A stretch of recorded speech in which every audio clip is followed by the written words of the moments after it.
আনোয়ার, হ্যাঁ, কথা একটা হইছে না? কি কথা? কথা একটা মানে কি, তুই আজ শুনছিলি দেখছস এই গাঙ্গের মধ্যে ঘর বানাইতে?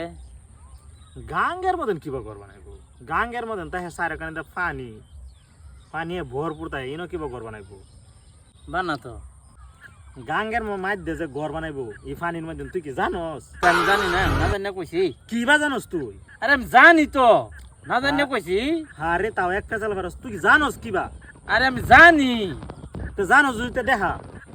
তা হেই দেখো, জানি মানে আমি কি জানো, আমিও ঘর দেখছি গাঙ্গের মধ্যে। হুম, গাঙ্গের মধ্যে ঘর দেখি আর মধ্যে আমি জানি তো জানোস যদি দেখছ তো দেখা। দেখার লাগে। হ্যাঁ। এই দে দেখ जलवा है हमारा। এখন কি রো সব কথা তুই ফেসাল মারো। এই শালা তো দেখা হাঁস দেখাই ফেলাই দিছে, অসম্ভবের কাম সম্ভব করে দিছে।